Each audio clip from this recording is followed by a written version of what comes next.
9. To instruct a faithless person about the glories of the holy name. 10. To not to have a complete faith in chanting of the holy name and to maintain material attachment even after understanding so many instructions on this matter. It is also an offense to be inattentive while chanting. Every devotee who claims to be Vaishnava must guard against these offenses in order to achieve the desired success of Krishna Prema. Once again, I thank everyone for joining today's Bhakti Sangha Japa conference call. Let us move on to our next part of the session, which is Srimad Bhagavatam class. May I know who are joined this morning? Hare Krishna, Vinita Gandharvika Mataji, Dandrat Pranam, Srila Prabhupada ki jai, Guru Maharaj ki jai, Preeti Dasi from Charlotte. Hare Krishna.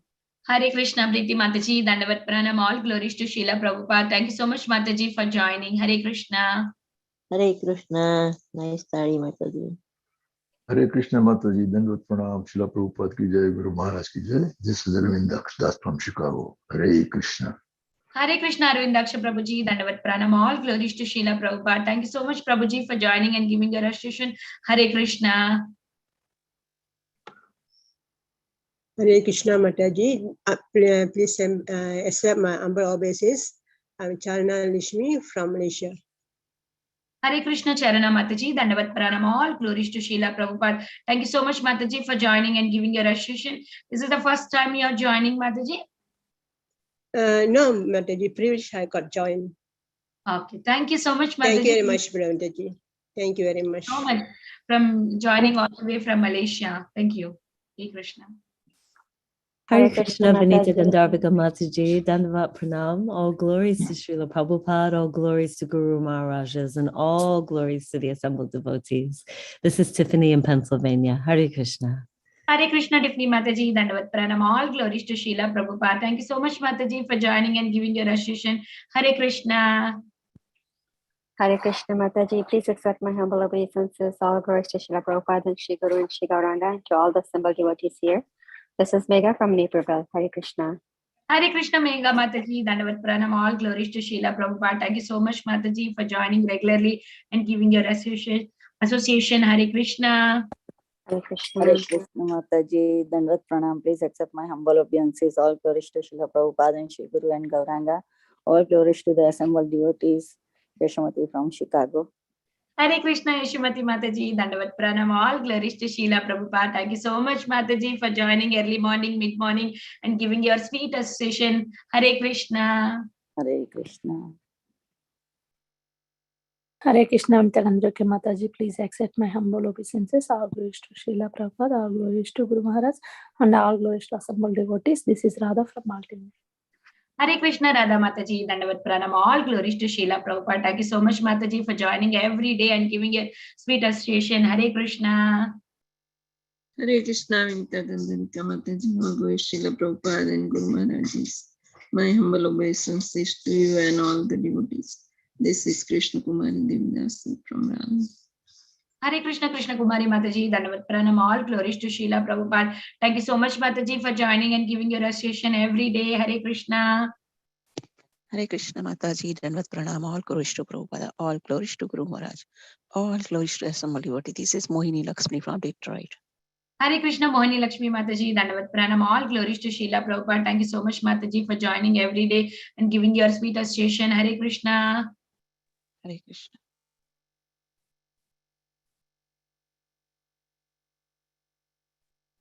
Hare Krishna, Vinita Gandharvika Mataji. Please go ahead, Mataji. Go ahead, Beta.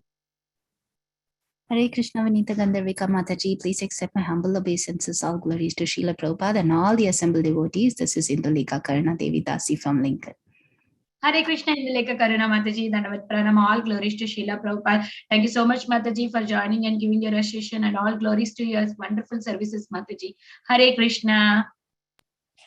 Hare Krishna, Gandharvi Gopi, Dandavat Pranam to you and all Vaishnava, Srila Prabhupada, Srila Gurudev Ki Jai. Vrinda, the beautiful Vrindavan Gopi. Thank you, Vrinda Gopika Mataji. Hare Krishna, Vrinda Gopika Mataji, Dandavat Pranam, all glories to Srila Prabhupada. Thank you so much, Mataji, for joining and giving your sweet association. Hare Krishna. Hare Krishna, Vinita Mataji, please accept my humble obeisances. All glories to Srila Prabhupada. This is Anita from Church. Hare Krishna. Hare Krishna, Anita Mataji, Dandavat Pranam, all glories to Srila Prabhupada. Thank you so much, Mataji, for joining and giving your association. Hare Krishna.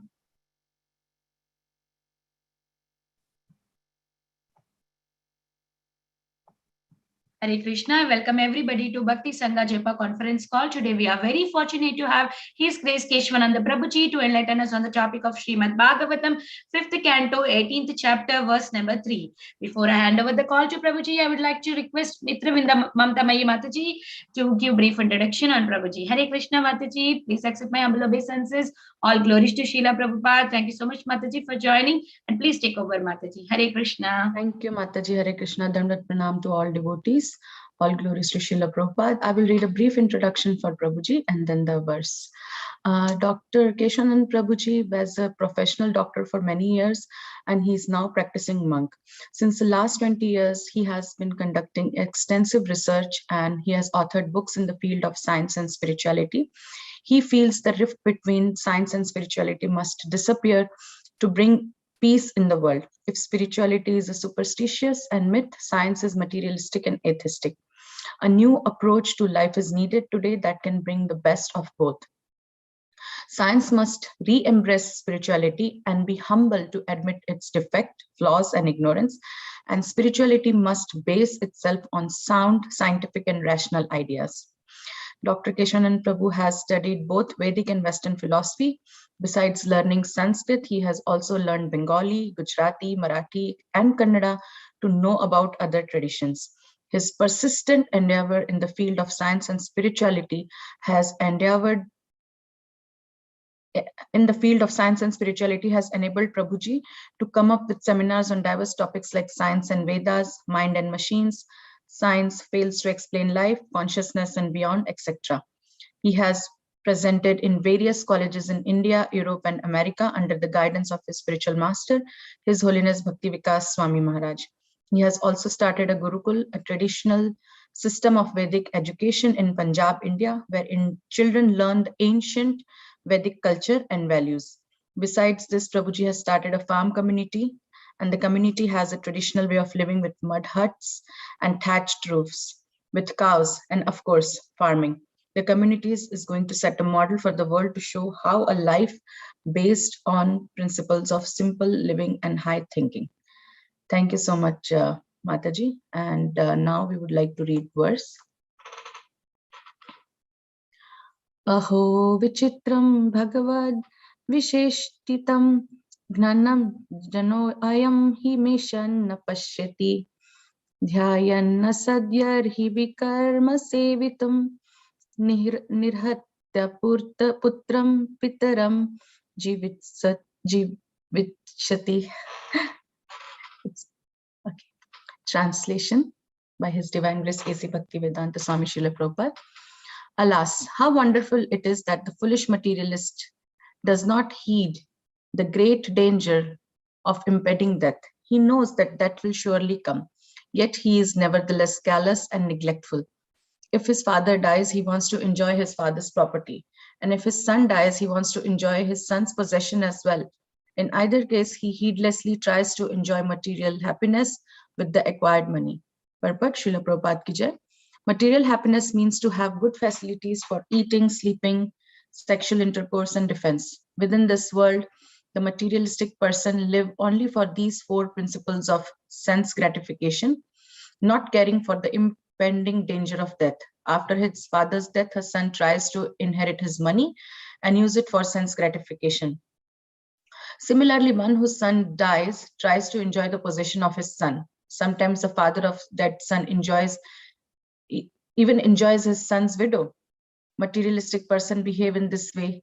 Thus, Shukadev Goswami says, how wonderful are these pastimes of material happiness transacted by the will of the Supreme Personality of Godhead. In other words, materialistic persons want to commit all kinds of sinful activities, but without the sanction of Supreme Personality of Godhead, no one can do anything. Why does the Supreme Personality of Godhead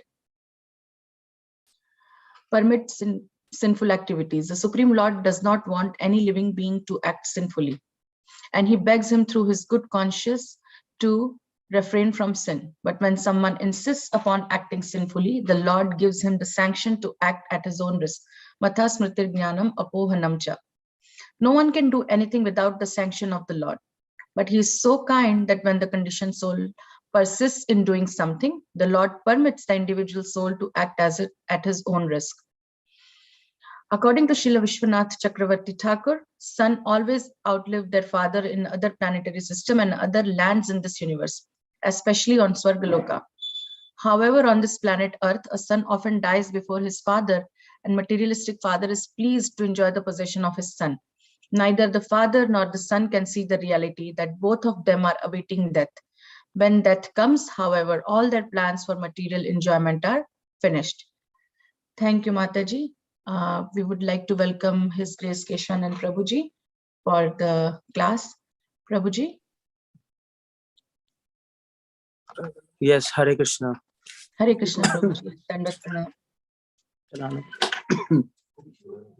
On. Okay, just a minute. I'll just take some time. You can hear me properly? Yes, Prabhuji, thank you so much. Yes, Prabhu, we can hear you. Thank you so much for your valuable time and association this morning. Yeah, We are very Hare grateful to you. Hare Krishna. Om Jnanatimidandasya Jnananjana Shalakaya Chakshur Unmilitam Yena Tasmai Shri Gurave Namah.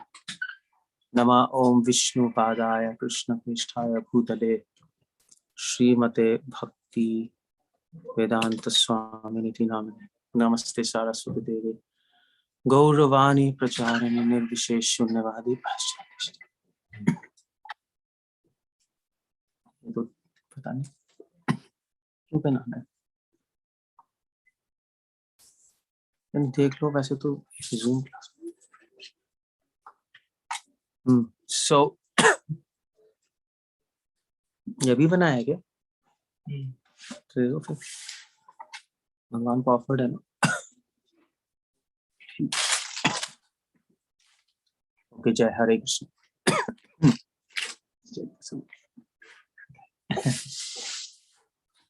So we are discussing this fifth canto and 18. I think what's this chapter? 18th.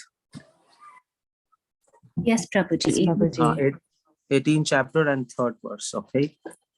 Aho vichitram bhagavad vicheshtitam ghananantam janoyam himishan na pashyati dhyayan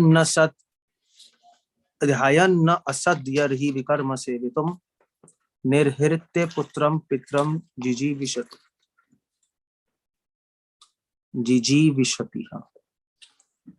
Okay, so in this verse it is said that aho vichitram bhagavad vicheshtitam. The epithet aho is used. In Sanskrit, there are many epithets like that. Epithet means an expression of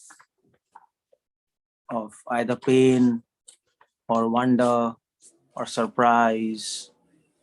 These are like some small words which express feelings. So just like Chaitanya Mahaprabhu has used that Ai Nanda Tanujakini, and he used Ai. So Ai means Ai expresses a feeling of sorrow and humility and also a longing. This is what the expression I expresses. I. Or maybe, for example, in South India, if you go South India, people say "ui." They say "ui," something like that.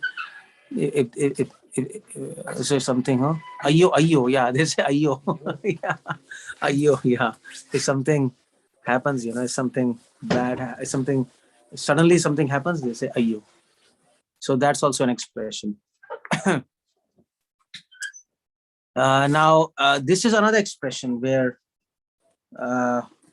this Bhagavatam is using aho, vichitram bhagavat cheshtitam aho.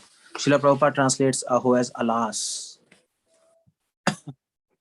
Alas. Now, the meaning of alas is, here alas means Just close it and set it. Just forget it. It's done. So alas, aho means alas. Alas, aho is the expression which indicates wonder, and also wonder and also sorrow, or maybe disgust. Yeah, wonder and disgust together. That's this word aho. Like we say there, aho bakiyam stanakala putam. In Bhagavatam, that verse comes, which the verse which Sukadeva Goswami he heard, and then he simply went to Vyasadeva to read Bhagavatam. He was very impressed by this verse, where Bhagavatam tells that aho bakiyam. Bakiyam means Putna. Putna came to give poison milk to Krishna, but Krishna took her as a mother, and he forgot that, and he actually overlooked the fact that she came to poison him. So that's there also the expression is used aho. So their expression is used again. That expression is of wonder and of what else? Yeah, again wonder and sorrow, because Sukadeva Goswami is thinking, oh, Krishna is beautiful, but I am not taken shelter of him. That's the whole idea. So here again, this expression is used, aho, this very important expression. And again, there is alas. There's wonder. Wonder why? Because this verse says that everybody is dying around us. Every day. It is said according to census. I don't know, it's Indian or word census. Every second, 6 children die. Every second. That's interesting. So people are dying around us like I mean to say, yeah, like leaves falling from the tree. But nevertheless, it's alas, it is so wonderful, it is so sorrowful, and it is so surprising that people don't take heed of this fact that we also have to die. That's the whole point. Yudhishthira Maharaj, Yaksh, he asked Yudhishthira Maharaj one question: what is the most surprising thing in this world? And he said the most surprising thing in this world is everybody dies, but everybody thinks that he will not die. This is interesting. So, or in fact, people live in such a fashion that they will live eternally. People make policies, people invest funds, and people think of future as if they are going to live eternally. This is the materialistic life. They forget reality that they have to die. So that's why it's said aho. So aho vichitram, Bhagavat vicheshtatam. Now vichitram word is used. Why? Because it is said that it is so vichitra. Vichitra means wonderful, but vichitra also means it is so. So what do I say? It's what's that? Astonishing. Yeah. Astonishing. Vichitra means astonishing. It's so astonishing. Aho vichitram bhagavad vicheshtatam. The pastimes. Vicheshtatam means cheshta means the activities. Vicheshta means special activities. Krishna's activities are special. Why? Because Bhagavad Gita, Krishna says, Janma karma chame divyam evam avyeti tatvataha tattva deham punarjanma naeti mameti. So Arjuna, Krishna says, well, my birth and my activities are special. Divyam. Now here Prabhupada translates divyam as transcendental. So Krishna's activities are vicheshtatam. It's special. Why? Because they're transcendental. And they're transcendental. Why? Because there is no iota of sense gratification or selfishness. That's the meaning of Divyam. We always talk of transcendental activities of God. So generally we like to explain it in a theoretical fashion. Transcendental activities, and birth means beyond modes of material nature. But practically, if we want to understand what do we mean by transcendental. That means without selfishness and without selfishness, without sense gratification. And that's why devotees' activities also become transcendental, because all activities are just for the benefit of others. That's all. Benefit of devotees and benefit of God. That is transcendental. For God, transcendental activities it's the benefit for the world, and for devotees, transcendental activities means it's benefit for the God, for God. So that's the meaning of Aho Vichitram Bhagavad Vicheshtitam. Bhagavad Vicheshtitam means the activities of Bhagavad, the activities of Krishna. Cheshta means activities, by the way. There it comes, Krishnanushilanam. There Prabhupada mentions in Nectar of Devotion that that devotion means Anushilanam. Devotion means serving Krishna. And there Prabhupada says that you can serve Krishna by two ways. One is Cheshta, one is Bhav. Anushilanam. Shilanam means service. How you can serve? By Cheshta and Bhav. Now Cheshta means activities, Bhav means emotions. So we can serve Krishna by activities and by emotions. In fact, all activities and all emotions should be just for the service of Krishna. That's the idea initially, but in the initial stages, because our emotions are uncontrolled. Our emotions are not within our control, and they are just like water, which just flows wherever is the where is the pathway, the slant, it just goes here and there. Water, you can just keep water in one form, it is formless. It's just out of container. So mind is like that. Mind is like flowing here and there and everywhere. It's simply uncontrolled.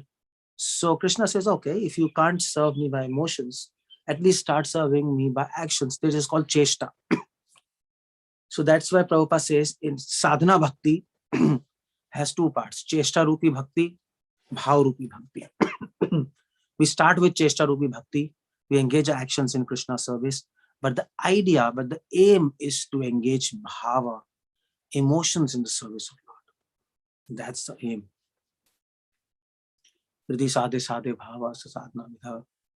Because if emotions are not connected with Krishna, slowly our actions will also be divorced from Krishna. We will not be able to serve Krishna properly. And that's why Krishna says, Manmana bhav mad bhakto, engage your mind in my service. That's the ultimate target. Mind basically means emotions. The strongest part of mind is emotions. But to engage emotions in service of Lord, we need to be trained. Because our emotions now are not divya. Our emotions are all prakrit. They're all materialistic. Our emotions are completely suffused, completely packed up and full of selfishness. Each and every of our emotion is actually grounded in selfishness and sense gratification. So first we need to get out of selfishness and sense gratification by acting and serving Krishna. And then we are relatively free of that. Then we can engage our emotions in service of Krishna. And that's the whole idea there. So that's what is said here. Bhagavad Vicheshtitam. It is said here, Aho Vichitram Bhagavad Vicheshtitam. It is said. So now if you understand Vicheshtitam, Cheshta, it is said how wonderful are the activities, Cheshta. But what kind of activities? Vicheshtitam, transcendental activities of the Supreme Lord. How wonderful are they? Cheshta also means intention. There's another meaning of intentions. We can also understand in this verse, the Bhagavatam is saying how wonderful are intentions of Krishna. So that is the point there. If we can understand the intentions of Krishna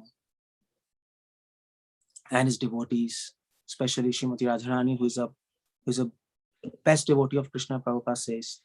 So if we can understand the intentions of Krishna and his devotees, then we develop same intentions and we become pure.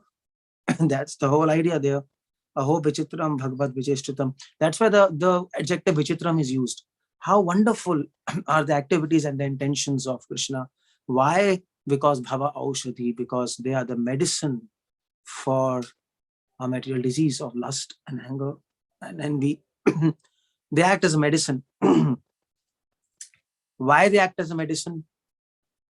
Because why they act as a medicine? Because when you meditate on the pastimes and the activities of Krishna and the intentions of Krishna, then you realize that Krishna and his devotees are so pure.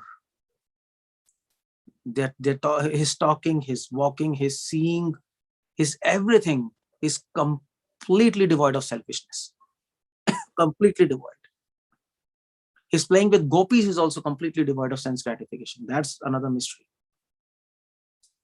He's always acting and speaking and intending just to please his devotees.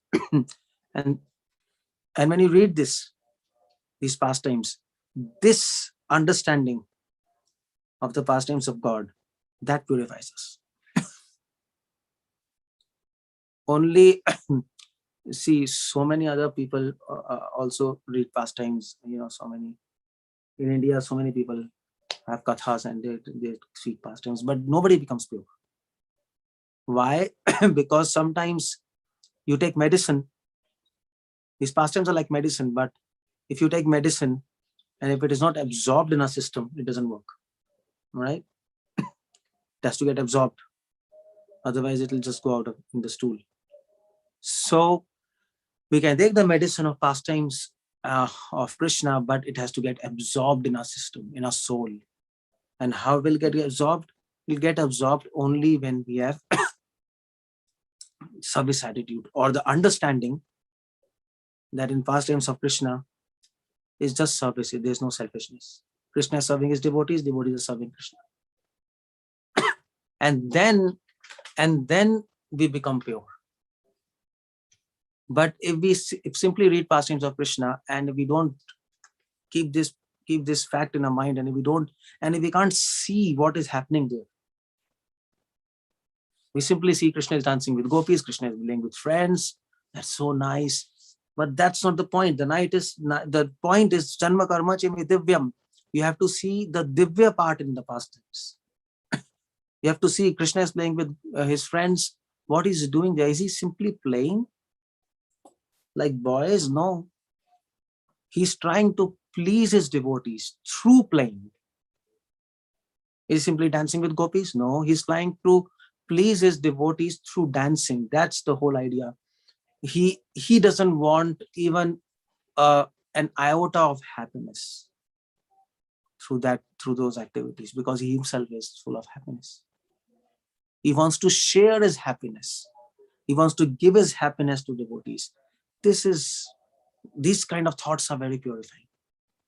If we try to understand, if we try to see those pastimes with this angle, with this perspective, and this perspective develops only when you develop service attitude. Only through service attitude we can access the transcendentalness of the pastimes of Krishna. And we will be able to read those pastimes in that fashion, in that perspective. So that's why it is said, Aho vichitram bhagavad vicheshtitam. Vichitram, how wonderful are the pastimes of Lord Krishna. Why they're wonderful? Because they're purifying. Why they're purifying? Because every action, even his birth, is for the benefit of the entire world. Everything is for the benefit of entire world, benefit of devotees, benefit of everyone. This thought in itself is so purifying. And Krishna is showing by his action, okay, this is how it is executed. And I'll do that. And in spite of that, I mean to say, so despite of the fact that Krishna is doing so many activities, he is completely detached from those activities. Completely detached. And he doesn't get entangled in the laws of karma. That thought is also, that thing also makes his pastimes transcendental. It's completely detached. How do you so many? This is not possible for a living entity, by the way. A living entity cannot do things and become detached. It's only possible for God. But when we read those pastimes, we imbibe if you simply appreciate the pastimes of Lord, simply appreciate, you don't need even to really understand them. If you can simply appreciate the selflessness and the service part and the detachment part in the pastimes of Lord Krishna, you become pure. But if you don't appreciate these facts and if you simply hear the pastimes of Krishna's stories, nothing happens. It's simply like taking medicine which is not absorbed in your system. Medicine doesn't work. And that's why we see people don't become pure. That's the whole idea. So this verse is saying, Aho vichitram bhagavad vicheshtatam. Now he's saying, Lord's pastimes are so wonderful, but aho, but it's so sad. What's so sad? Ghanantam jano. Ghanantam jano means, Ghanantam means dying. Dying, Ghanantam. Prabhupada says death. So people are dying. It's so sad that people are dying. Janoyam, he mission. Janoyam, he mission. And they see that everybody is dying. Mission na pashyati. But they don't see death. Everybody knows that everybody has to die and they're seeing that everybody is dying, but they can't see death. They also have to die. That's the whole idea. They forget death. In spite of seeing death, they cannot see death. That's the sad part. It is the sad part. Prabhupada used to say, the goat is standing in the queue to be slaughtered and it's simply busy and happy eating some grass. After some time, she'll be slaughtered. That's the whole idea. We are like that. I like that. So that is so this verse says it's so sad to see that people will get slaughtered one day, cruelly slaughtered. No, it's no matter whether you are A, B, C, D, X, Y, Z, rich, poor, scholarly, whatever you are, you have to die. That's a fact.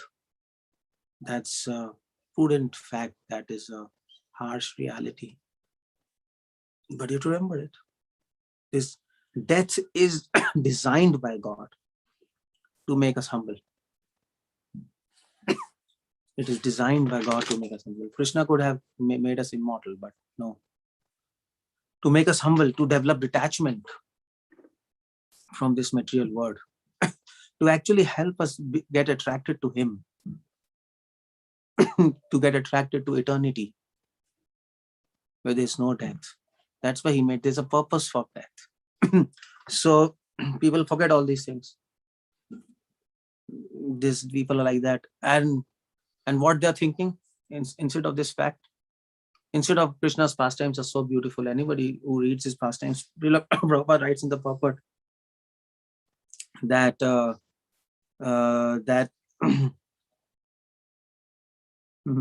that these pastimes are so wonderful. Not in this purport, but yeah, in Bhagavatam, Srila Prabhupada writes, these pastimes are so wonderful that it's impossible not to get attracted by those pastimes. But these foolish people, mortals, they call us mortals. The people in spiritual world are called immortals. We are called mortals. The word of death, who are supposed to die. We don't surrender to God. Although we can become immortal. There's a promise of immortality and eternity if we surrender to God. Maybe link up with Him, but we don't want. That's how sad, how foolish it is. No, how foolish it is. So Bhagavatam is saying what they want instead. The Hayam Asat. They leave Sat and they want Asat. They leave eternity, Sat, and want Asat. Impermanent things. And that's the whole point Why are we attracted towards impermanent things? Why are we attracted towards selfishness? Why are we attracted towards attachment? Why is that? We know that they are bad things, at least as devotees now, but still we are unable to leave it. Why is that? Because the Hayan Asat, because we meditate on those things. The Hayan, what Prabhupada writes here, the Hayan, thinking about meditation. We meditate. The Hayato Vishyam Pumsa Sangasteshu Jayate. Because we meditate, and the more you meditate, the more you become attached to these things. It is said in, I think it is said in Ecclesiastes in Bible, somewhere. So it is said in Talmud.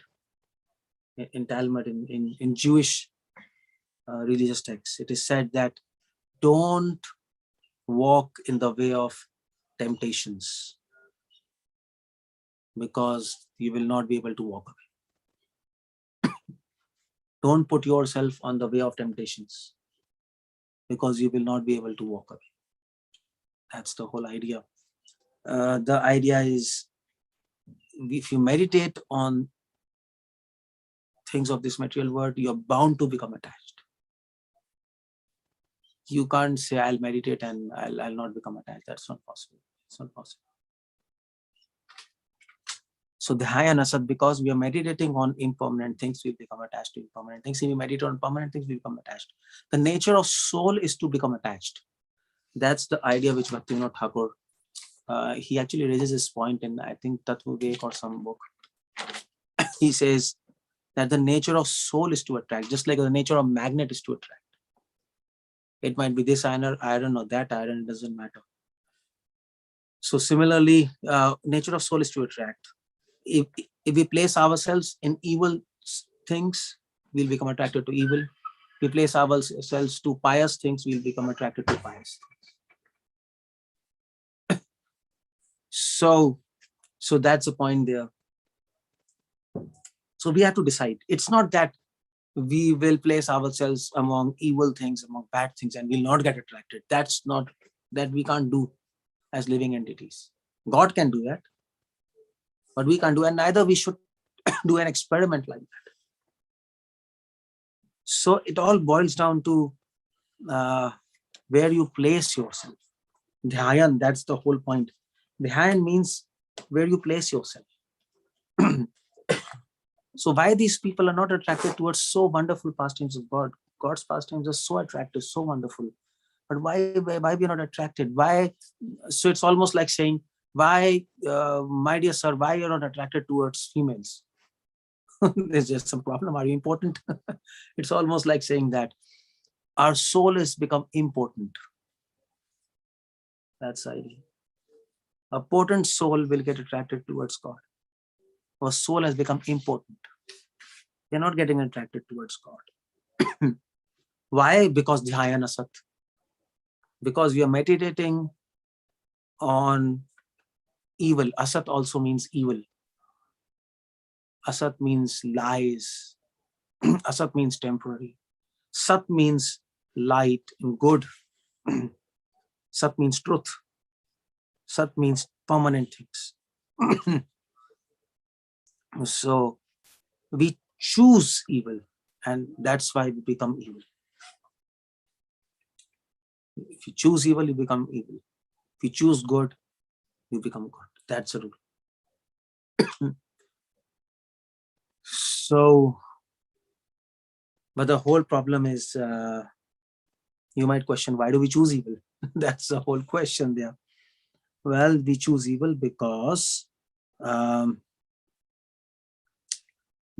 we don't have good association. We don't have information. Majority of people don't even understand what's evil, what's good. They have no idea what is evil, what is good. So what to choose if we even don't know what's bad, what is good? So then you're not in a position even to choose. People who know what is good and what is bad, they are also not able to choose good because of lack of association. Because association makes us strong. And that's why this Vedanta Sutra's first sutra is Athato Brahma Jigyasa. And in that, the commentary to that, Baldev Devbhushan writes, Athato Brahma Jigyasa means now is a time to inquire into absolute truth. So Baldev Devbhushan raises a question, when is a time to inquire into absolute truth? Most of the acharyas, they comment that when you have got human birth, but Baldev Devbhushan says that's not the right answer. Many people have got human birth, but they don't inquire into absolute truth. The real answer is when you get association of devotees. That's the time to inquire into absolute truth. So Dhyayana Sat, because these people, materialistic people, they are meditating on false, impermanent, evil things. Why? Because they don't have good association. There's nobody to tell them that that's wrong. There's nobody to convince them that you should not do that. So they're doing. And once you do, you get attracted. That's all. You can't stop being attracted. So the Yarhi Vikarma Sevatam. And because they are actually meditating on evil, they are doing Vikarma. Vikarma means evil actions. That's why I said if you choose evil, you become evil. That's the whole idea. You choose evil, you become evil. That's this line. Dhyayana Sat Yarhi Vikarma Sevatam. They are serving. Sevata means service.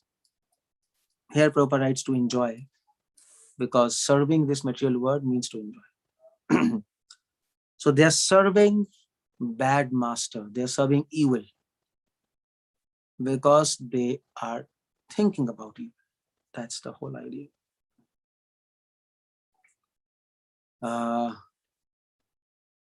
So that's the meaning of Sevitum. So they get entangled birth after birth, day by day. And that's why he's saying, Aho, that's why he's saying so sad. It's so sad. You have diamond in front of you and you are running away for stones. What's the point? Either you have to be mad or you have to be sad. One of these. You are really depressed, I don't want anything. I have to be completely crazy and mad. And that's why he's saying, he's actually getting surprised. Bhagavatam is getting surprised. What kind of people are these? Nirhritya purtram pitram jiji vishati. And jiji vishati, and these people desire a long life. Jiji vishati. Jiji vishati means you desire. Jiji. Again, this is repeating. So this is a frequentative in Sanskrit. Jiji. There's a repetition. I want to live. I want to live. I want to live again and again. That thing is there. That thought is there. I don't want to die. I want to live. I want to live. And they want to live and live and live and live and live on. To do what? To do vikarma sevitum. To actually to do forbidden actions, to do evil and to think of evil and to enjoy. And that's what they want to do in this material world. Kim anyat kama haitukam. Your whole life is revolving around lust and enjoyment. There's nothing else beside lust. This is called demons. So this verse is talking about demons actually, basically, or demoniac people who have demoniac tendencies. We are all like that. We are not talking of anybody else. We are all like that. Inside, we are all like that. Outside, we may be devotees. At least I can talk about myself. Inside, if I look, I am this. We are all like this. But, of course, there's a hope. Vichitram Bhagavat Cheshtitam. If we get attracted towards the pastimes of Krishna, if we place ourselves in a good association and hear about Krishna and understand and hear the pastimes of Krishna and understand the transcendentalness of those pastimes and realize it, then there's a hope. Nirhitya putram pitram. So these materialistic people are so bad that they wait their fathers to die so that they can enjoy his property. Or maybe when the son dies, they may become unhappy. But if the son is rich and he leaves some money, okay, not so bad. He left some money for us. We can spend our life nicely. So the whole target is not relationships. It's not benefit of everybody. The whole target is simply self-benefit and enjoy. That's all. This is such a bad life. No, you're not useful for anybody. In this creation, everything is useful for everyone. Trees, sky, fire, air, water. In this creation, even non-living things are for the benefit of others. They also benefit others. And the animals, they come in use for transport and for many things, for milk, etc. But what about humans? Only human is a species which is of no benefit to anybody. Rather, humans exploit others. And that's the sad part. That's why he's saying, oh, it's such a sad story. Human story is a very sad story. And he says, what to do? The only solution is Vichitram Bhakvat Vicheshtitam. Try to understand Krishna. Prabhupada always said, try to understand Krishna. We cannot understand Krishna completely. Even Krishna cannot understand himself completely. But we can understand Krishna to the extent how much scripture reveals. That we can do. And that is enough for us. We can spend millions of lives to understand how much Krishna is revealed in scriptures. It's inexhaustible. Inexhaustible, yeah. So, but then we become pure. That's the whole idea. So whole life should be centered around understanding and serving God. That's a simple fact of Krishna consciousness. That's what we are doing here. That's all.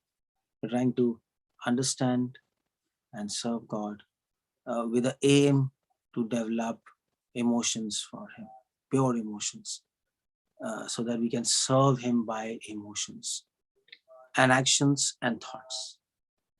Soul is all about thinking, feeling, willing. And we want every faculty of soul to be engaged in service of God. Nothing should remain for us. We should become empty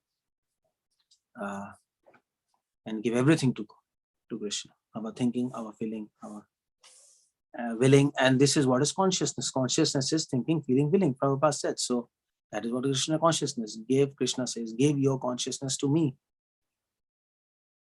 Give your consciousness to me. How do you do that? Krishna says, you see me, I'm giving my consciousness to you, to devotees. So do the same, you give your consciousness to me. So you learn from me. How do I give my consciousness to you, Krishna? How do I give my thoughts and feelings and actions to you? Krishna says, you learn from me. I am giving my thoughts and actions and feelings to my devotees.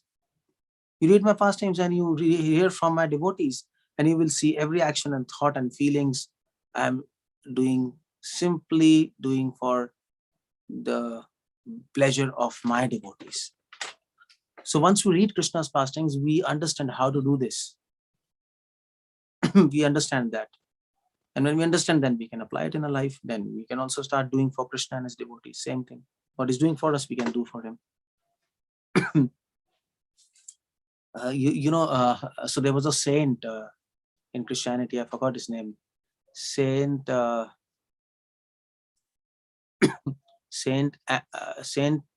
Antomilio. Antomilio, I think. What was his name? I'm just skipping it. Let me just have a look. Saint John the Almoner. He was a saint, John the Almoner. And what happened was somebody actually blamed him.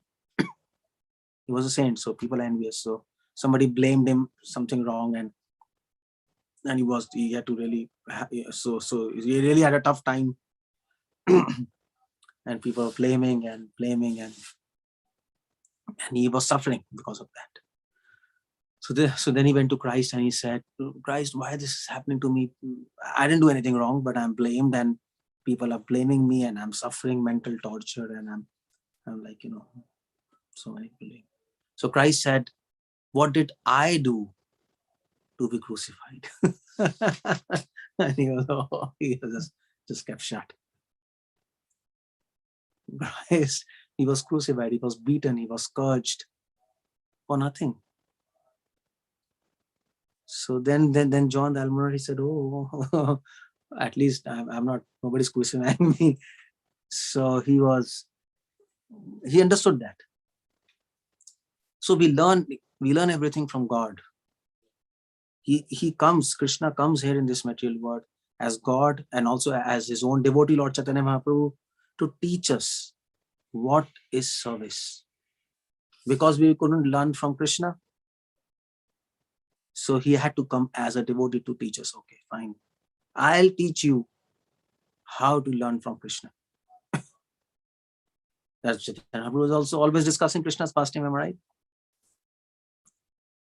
And while discussing Krishna's pastime, what he's thinking, he's appreciating the purity, the selflessness, the detachment, and the serving tendency, the humbleness of Krishna. He's appreciating. You read Antalila. That's what he's doing. So he's showing, okay, if you don't know how to appreciate Krishna's pastimes, how to understand the transcendentalness, I'll show you. But Krishna comes in this world and does many pastimes. There are many reasons for that, but one of the reasons is so that after he finishes pastimes, those pastimes will forever remain in this material world, so that the devotees can relish them. That's what Bhagavatam says, Swadu, Swadu, Pade, Pade. They can relish them.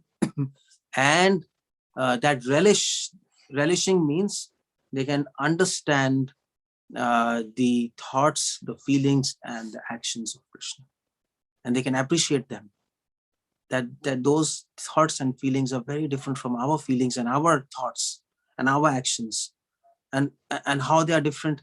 Our thoughts and actions and feelings all are full of enviousness, selfishness, lust, anger, greed. But Krishna's thoughts, feelings, and actions, Krishna's consciousness is absolutely pure. And when you can identify and realize this fact, his consciousness is absolutely pure, Krishna's consciousness is absolutely pure, then you become Krishna consciousness.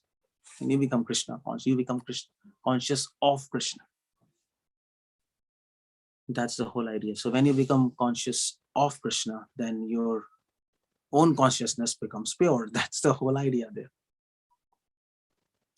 Because you understand consciousness of Krishna. When you become conscious of Krishna, then you understand the consciousness of Krishna.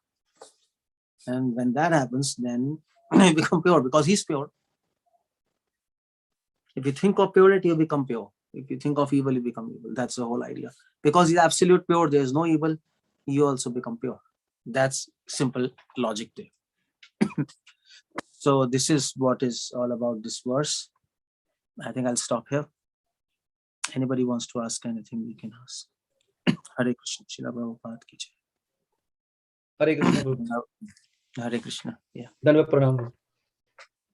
All glories to Srila Prabhupada. Very beautiful class, Prabhu. Just amazing. You bring us a tour of Telugu from Ui to Jewish courts to to the Christian Saint John, and just amazing class, Prabhu. Yeah, beautiful lesson, Prabhu. Nature of soul is to attachment, and if we attach to evil, it will be evil. And if we attach to devotees and Krishna, it will be all about Krishna. Thank you, Prabhu. Very beautiful class. There are already some hands raised, Prabhuji. Pooja Mataji, please go ahead with the question.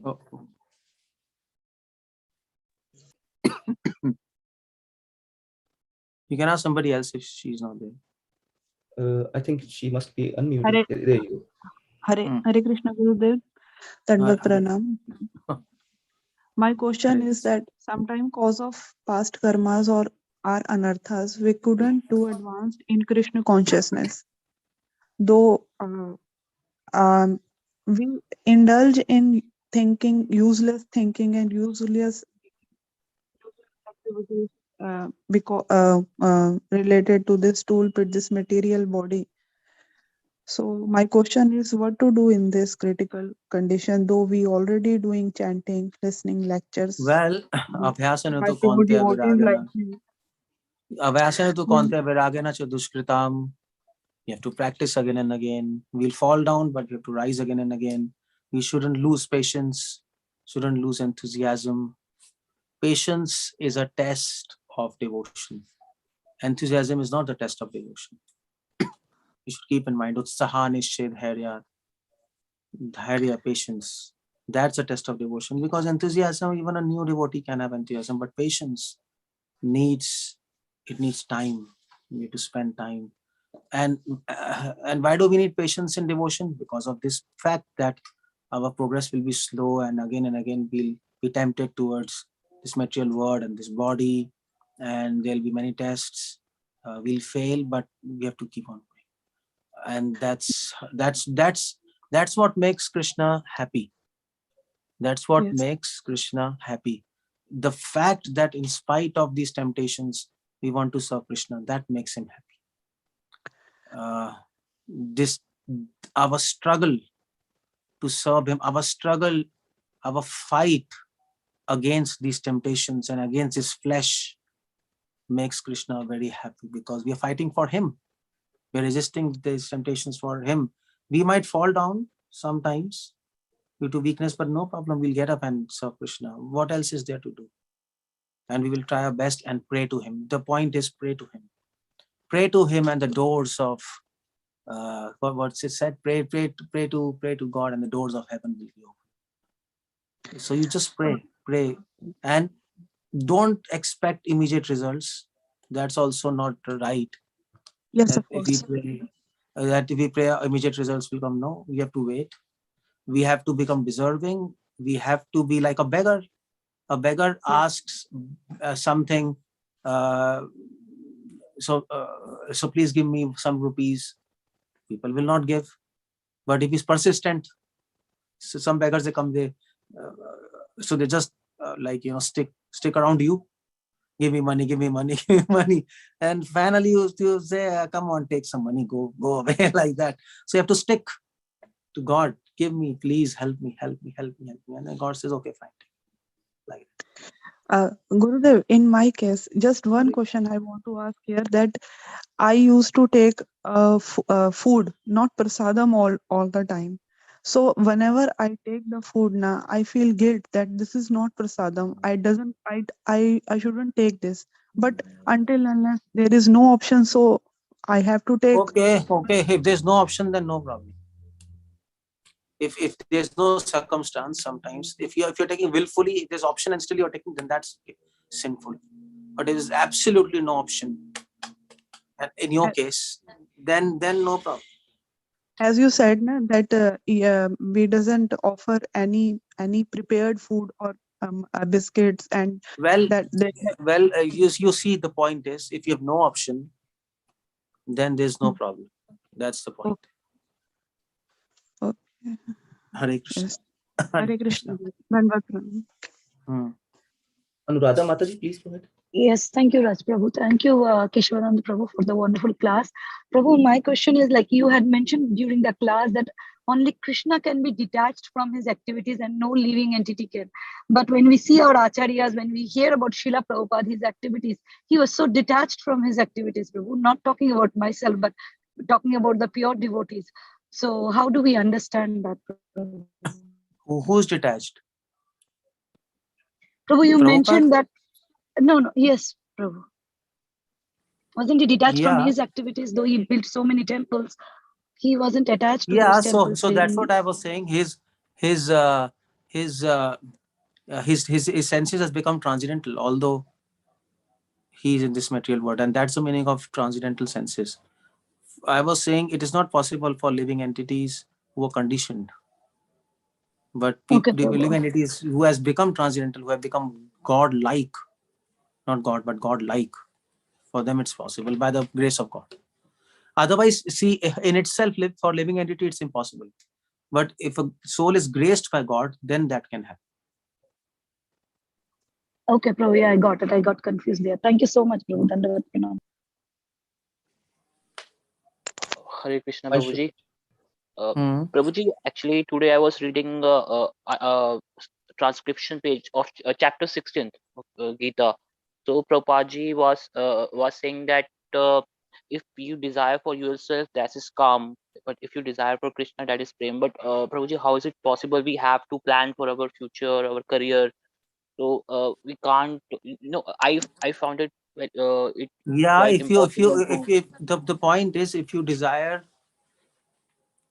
if your desires are more important than Krishna's desire, then that is lust. If Krishna's desire are more important than your desires, then that is love. Because some desires we have to keep for some desires we have to keep for ourselves, at least for our health, for our life. Narad Muni says that that's not lust, because we want to live. Why we want to live? Ultimately to serve Krishna. So if your desires are indirectly or directly for service of Krishna, then that's love. So directly is directly you're thinking of Krishna. Indirectly is now you want to eat food, want to take care of health, you want to earn money. Why? The question is, why do you want to do that? If you're clear in your mind, I want to do this so that I can serve Krishna better, then that's not lust, then that's love.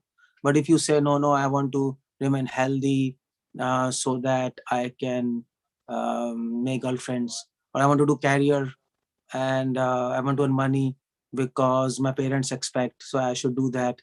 So those are not the good reasons. Prabhuji, in my case, I noticed that in some activities I do that. I wake up early before sunrise and do 16 rounds of chanting. I do it, but in some things I really am struggling. For example, peer pressure. If I see my cousin is doing very well, I want to do also well. But in future, if I need to change So job that is or that country, is then I will need to devote more time, and I will not be able to that much time to the bhakti. So that is the thing I'm really struggling with. So then you change your view. That is lust. You should not do anything just from peer pressure or something. You should do your job or something which gives you time to do ample time to do devotions. If you see others and do, that is lust. That's all. Finish. Then we have to be in laws of karma. So you have to decide. If you don't decide properly, then we can't help. Nobody can help. Then we have to have reactions. That's all. So you know what is right, what is wrong, but you're unable to do it. That's the whole point, because you don't have good association, and you have to understand and take a step. Because if you don't take a step, then the laws are there. They're going to work. They'll not spare anyone. So yeah, take a step. That's all. Prabhuji, isn't there middle way? Some middle way? No, there is no middle. There's no middle way there. Either you're wrong or you're right. You can't be wrong and right both. So there's no middle way. Either it's lust or it's love. That's how it goes. Thank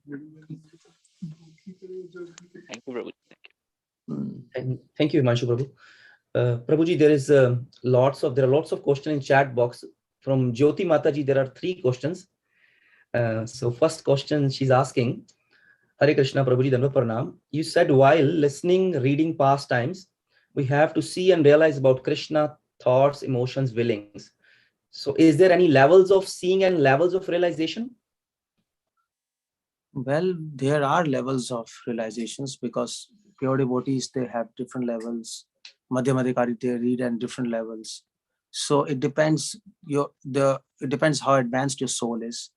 The more advanced, the more you can appreciate the transcendentalness of Krishna's pastime, the purity, the selflessness, the humbleness of Krishna.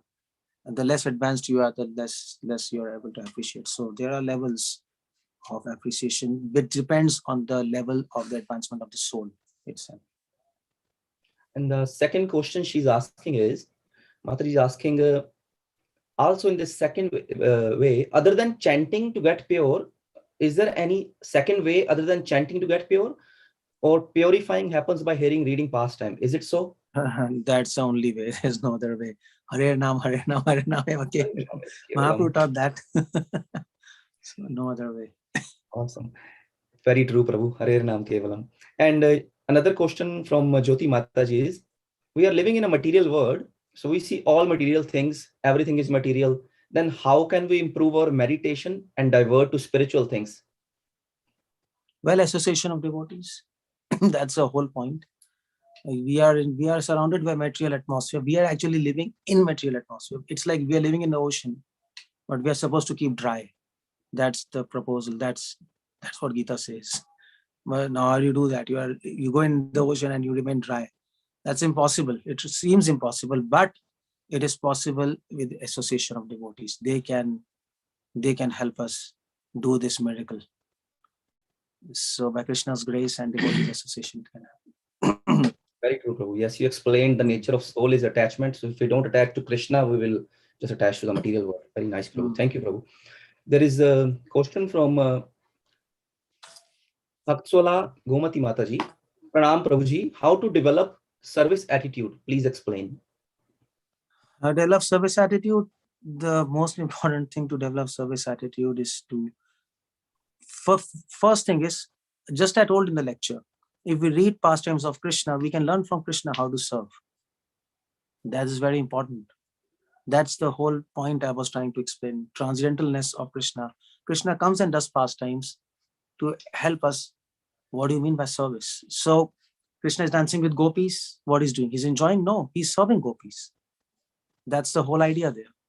If we see his dance with gopis as Krishna is enjoying and gopis are enjoying, both of them are enjoying, then we also become enjoyers. We missed everything. So we are trying to see Krishna is serving gopis, gopis are serving Krishna. There is no lust there. So that's the first point. We can learn. We read Krishna's pastimes with this attitude, this perspective. We develop service attitude. Second, we can read the pastimes of devotees of Krishna. Their whole life is charged with service attitude, and the more we read the life of devotees and saints, I mean to say, from any theistic religion, they have dedicated the life in service of God, and we can learn from devotees. We can learn, we can absorb service attitude, and we can learn how to keep that service attitude in these dangerous conditions of this material world. That's very important. From Krishna, we cannot learn this. From Krishna, we can learn how to serve, but Krishna is God, so he doesn't need to really think of keeping the service attitude safeguard. But devotees who are in this material world, they keep the service attitude just like a mother takes care of the child, and the mother tries to nourish the child and take care of the child and protect him from cold and heat. So we need to take care of our service attitude, because there are all temptations around us. And from devotees, we can learn this, and we can nourish our service attitude. So the point I am saying, that pastimes of Krishna teaches us one aspect of service attitude. Pastimes of devotees teaches us another aspect of service attitude. And of course, and the third point is association of devotees. By association of devotees, we get enthusiasm and service attitude. That's very important. So by association of devotees, we actually nourish the third aspect of service attitude. How to keep our service attitude, keep it going in this material world, and not just going, but keep on increasing day by day. That is association of devotees. And the fourth thing and final thing is chanting of Hare Krishna. That's the most important. If we chant Hare Krishna, then what happens is, by the power of chanting, I mean to say, so if we chant in a proper consciousness and proper attitude, that's very important. Then what happens is, by the grace of holy name, the soul automatically surrenders to Krishna. Automatically it happens, because by the power of the holy name. So the soul appreciates service more than enjoying. That discrimination, that enjoyment is bad and service is good, that realization, it actually dawns in the soul only by chanting. Otherwise, so if we don't chant, we will never understand what is really bad in enjoying. I mean, realize in our soul, this is not good. And service, this is relation. Enjoying, this is hateful. But that kind of thing we can only understand by holy name. Holy name will make you understand. Enjoying is hateful, is disgusting. that cannot be done by intellectual exercise. It has to be given. That's a gift of holy name, and service is real enjoyment. So that aspect of service attitude, that holy name will give. So these four things combined will actually help us to develop a proper service attitude. Reading Krishna's pastime, reading Krishna's saints' pastimes, association of devotees, and chanting holy. Then it's a full package. Then we can develop service attitude. That's so true, Prabhu. So true. Thank you so much, Prabhu. What a beautiful answer, Prabhu. Devotees, their association and Harinam is everything for us. Thank you, Prabhu. Tiffany Mataji, please go ahead. Hare Krishna, Keshavanand Prabhu. Thank Hare you Krishna. so very much for the wonderful class. Thank you for that statement you just made also about if we continue to chant, the soul will just surrender. I really appreciate that. I just have one question. It's kind of a follow-up to Himanshu Prabhuji's question. Your answer to him was beautiful, and I appreciate that as well. But my question is, as long as we are conditioned souls, will our desires always be mixed? Or, isn't that a matter of advancement to be able to, Yeah. Okay. Yeah. See, most, I can understand your question. As far as, you see, I can answer this question from various angles, but since you are asking, and it's not, you're a devotee, so since a long time, so it depends what level of answer we give. Now, one level of answer is plain, straightforward, that, well, if we are pure, if we are advanced like Srila Prabhupada, I mean, we can't become like Srila Prabhupada, but if we can become 1% of Srila Prabhupada, like a pure devotee, so at that time, all desires will be for Krishna. There will be no desire for ourselves. We can act for ourselves, but we will desire to please Krishna by that action. There's a difference in that. So you can, like Srila Prabhupada, he was acting. He was also acting for himself. I mean to say, when he's taking bath, when he's going, when he's eating, he's acting for himself. But the desire is to please Krishna by that action. So in pure devotees, this happens. Like, for example, Srimati Radharani, she actually spends a lot of time decorating herself. If you see Golok, if you read pastimes, she spends around 2-3 hours decorating herself. I mean to say, is she a enjoyer? So if we go to Golok, and if we happen to go to Golok now, and if we see Srimati Radharani, we'll say, come on, she's spending so much time in actually beauty parlor. What's this? So many Sakhis are assisting her to become beautiful, and she's really interested to become very beautiful. She's actually going in details to actually see everything is beautiful on her face, on her body.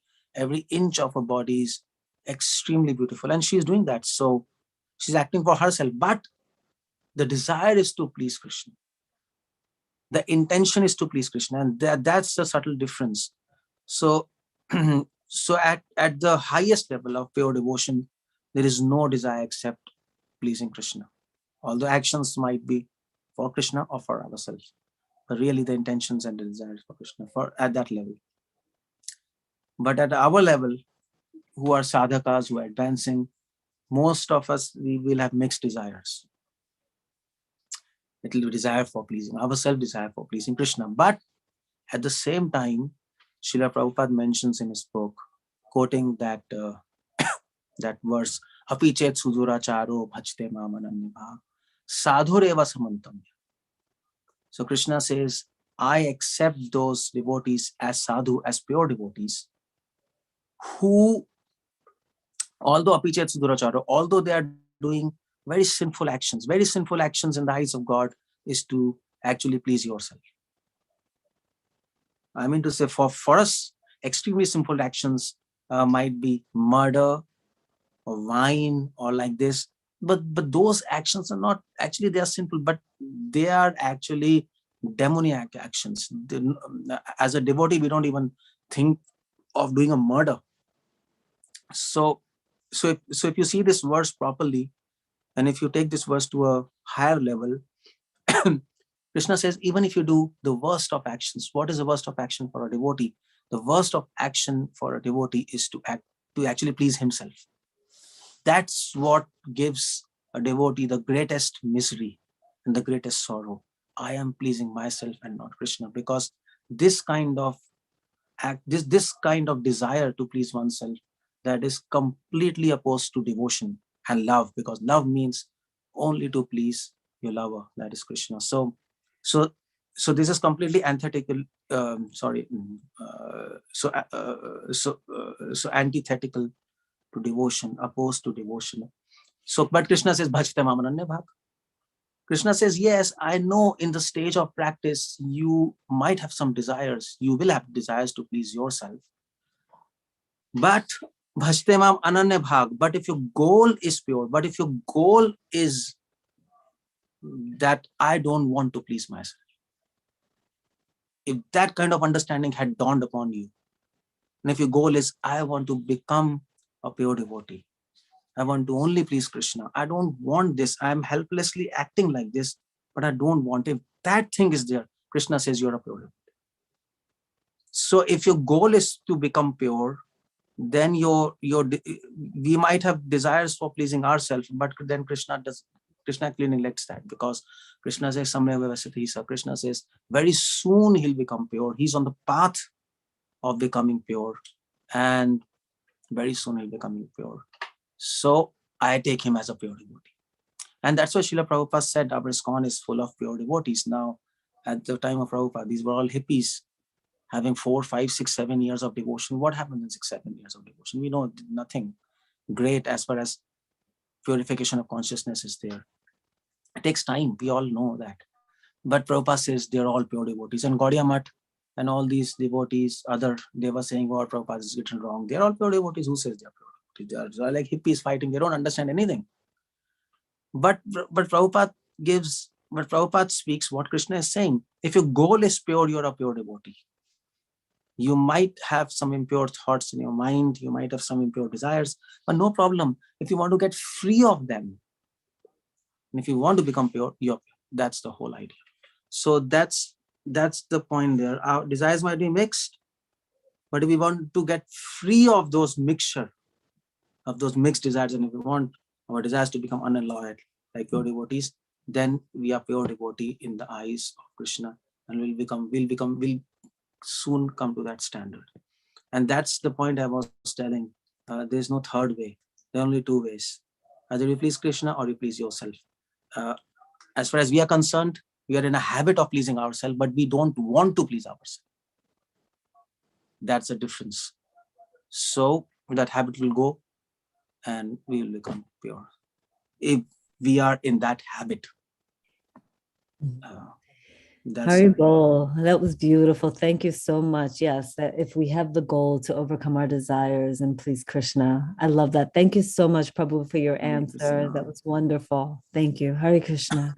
Thank you, Prabhu. Very beautiful answer, Prabhu. Thank you so much. Prabhuji, you have a little more time. There are a few questions in chat box, Prabhu. Yeah. Okay, Prabhuji. Thank you, Prabhu. Okay, Pranjal Mataji is asking, Hare Krishna, Prabhuji, please accept my humble obeisances. In one of the addresses, Srila Prabhupada said, mind is also material in most subtle form. Prabhuji, please can you elaborate and explain this? Well, explanation is what is mind is material. Mind is like earth, water, fire, ether. There's a mind, there's a certain element, mind. And the nature of mind is to just keep on working day and night, day and night, day and night, day and night, and keep on showing us images. That's the nature of mind. So mind is like a movie reel, keeps on rotating, and then the images projected on our soul randomly, and the soul then gets attracted towards good images, bad images, or whatever. If he has discrimination, then we reject bad images. They could get attracted towards good images, like that. So that's why it is said mind is a subtle element. Now, what is mind made of? That we don't know. Earth, water, fire, ether, no. What is the element mind made of? Nobody knows. Mind is some subtle element. We don't know what it's made of. That's the idea. Pranjal Mataji, please go ahead. Pranjal Mataji is trying to ask something, I think. Hare Krishna, Prabhuji. I meant to ask that does mind accompany the soul when when after the death of this body? Yeah, mind is there. Mind is there with us since the beginning of creation. Same mind, but bodies change, but mind is absolutely the same. Only when we get liberated from this material world, we will be able to leave this mind. Otherwise, it will be there. Okay, and Prabhuji, one more question. In your book, Crazy Ideas Regarding Vegetarianism and Non-Vegetarianism, you have mentioned one point regarding adrenaline hormone.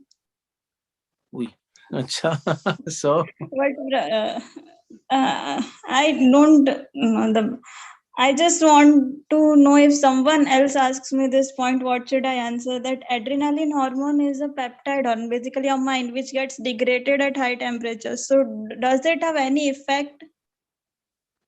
Yeah, it has effect. I mean, science says that that it gets degraded and whatever, it gets denatured by heat and what. But when animal is killed, then adrenaline hormone is released, and those adrenaline hormone, although the hormone gets denatured by heat, but the energy surrounding the hormone, that is there with the animal. So there is an energy part, there is a matter part. Matter part gets destroyed, but the energy part of that chemical, it remains there.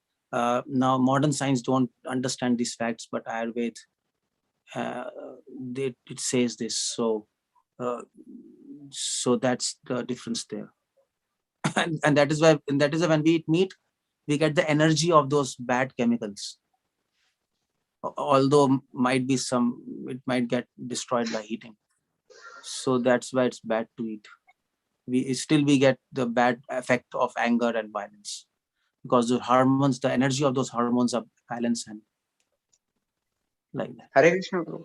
Okay, Prabhuji, thank you so much. And just a request to you, if you can upload a lecture on Vedic cosmology. Oh, okay.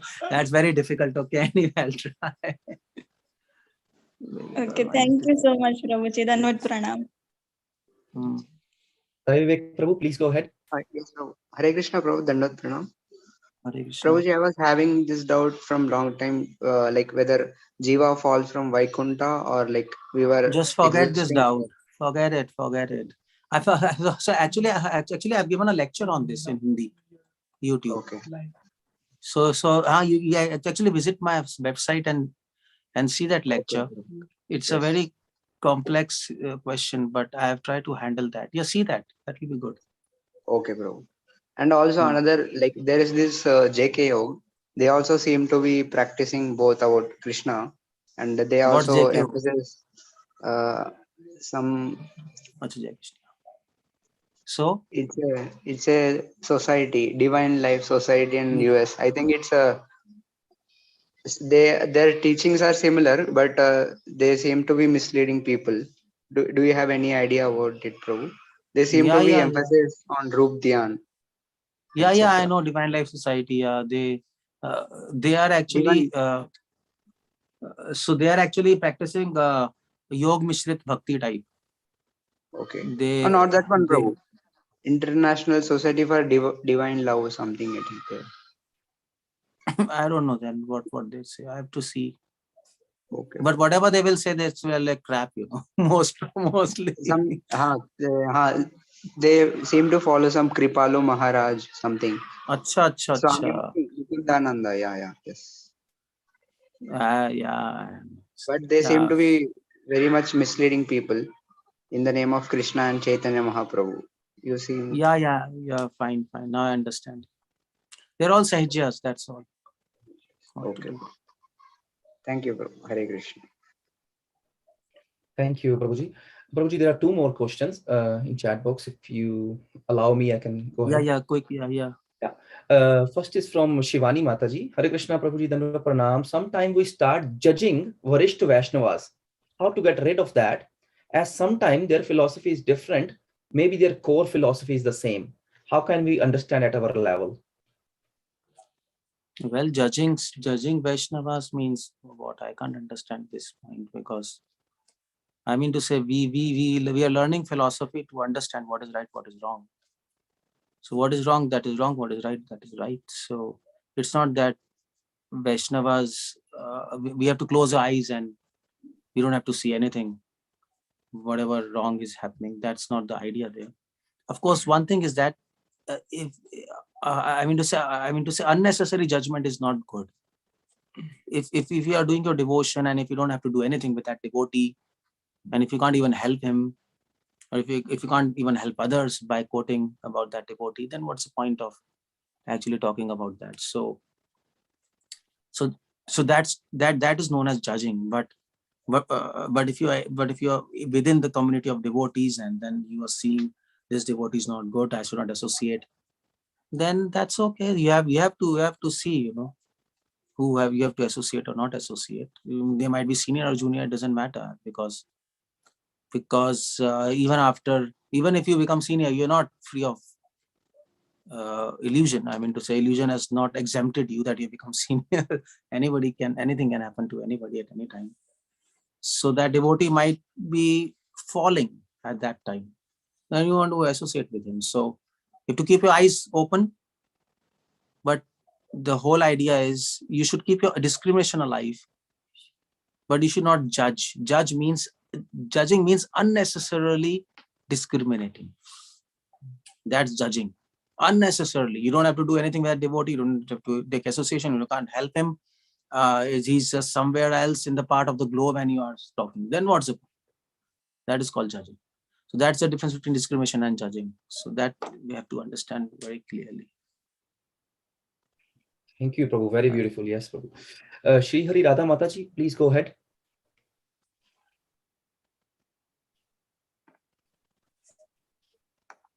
Hare Krishna, Prabhuji, Dandavat Pranam. So we are called ISKCONis because we follow the teachings of Prabhupada and Chaitanya Mahaprabhu, which is Hare Krishna Mahamantra, reading Bhagavatam, going to Mangalarti, seeing darshan, association of devotees, and prasada meeting.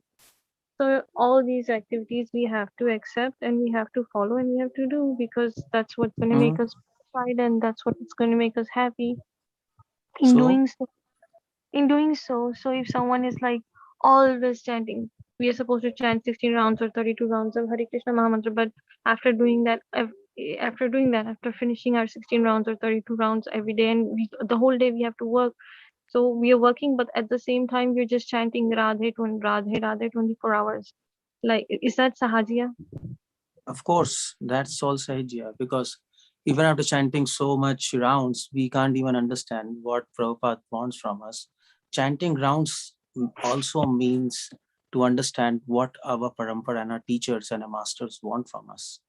Because chanting rounds means you're chanting Krishna's name and you're saying, Krishna, engage me in your service.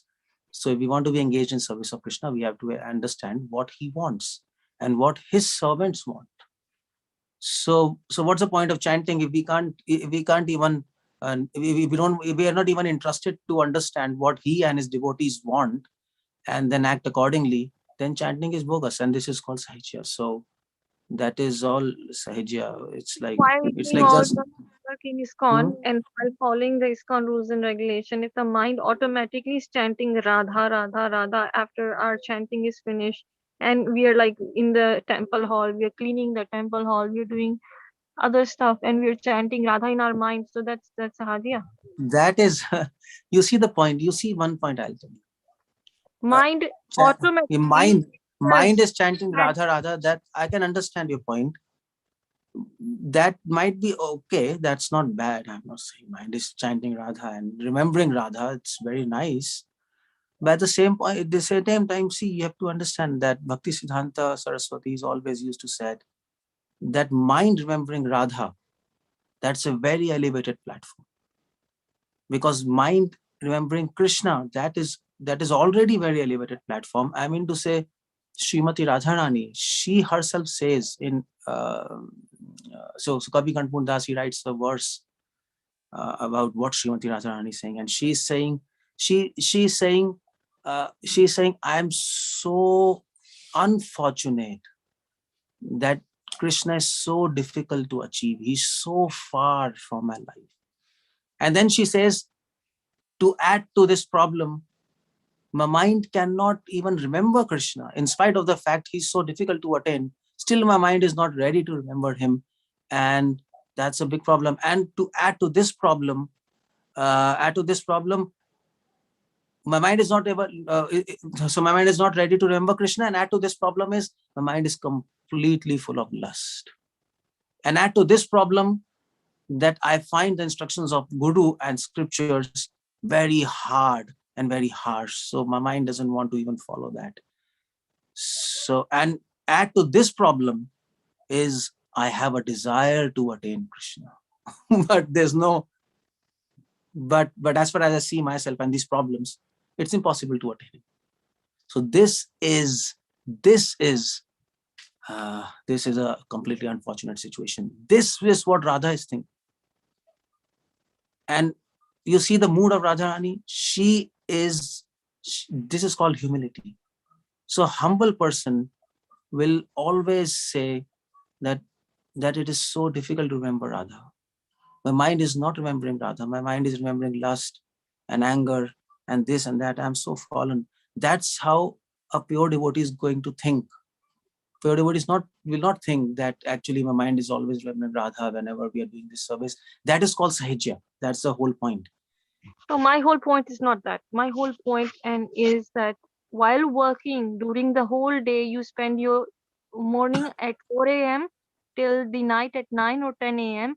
doing all the seva you are doing in the temple and at your home and your work and everywhere else, doing your rounds and everything else. And your mind automatically, and your tongue as well, inside, like you can be standing in front of somebody and doing washing dishes, but it's just chanting Radha, Radha, Radha. So that's so not why chant? Okay, then that's fine. But then we have to check. I mean to say, how much we are free of this devotee that anger. I'm talking about, Radharani and Prabhupada, both of them came in front of the devotee while the devotee was not asleep but was sitting, and they came and they just showed their pictures, like they arrived and then they disappeared, both of them, Radha and Krishna, and Prabhupada. See, most of these incidences you are telling, at least for my understanding, it's all sentimentalism, because it can't happen like that. Because I mean to say, if it happened, then that devotee should not tell anybody that thing. But the fact that I am talking, I am just saying something.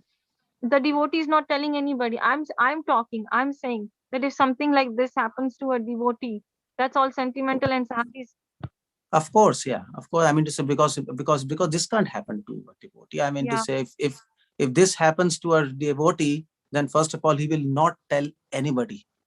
First of all, he will, and that devotee, if this happens to a devotee, that devotee will tell to everyone, my mind is full of lust. My mind cannot remember Radha, although his mind will be remembering Radha. So first of all, we will never know that he's at such platform. And if he tells all these things, and if he expresses, then definitely it's all sentimental. It's not sahajya. It doesn't happen like that.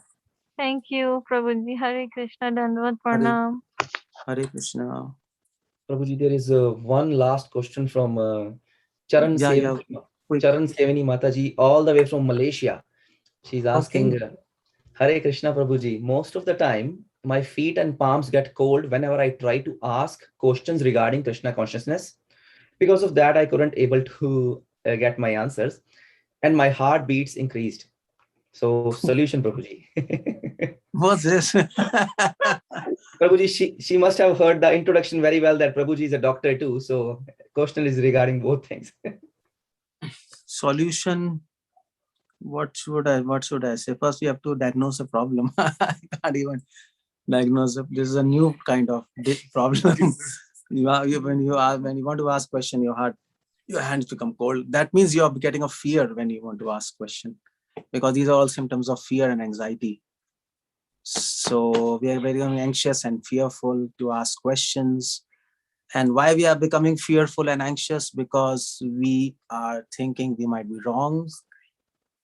these questions might be wrong, or if these questions are wrong, then the speaker might actually scold us, or maybe speak something which we will not like. So there's a fear and anxiety of that.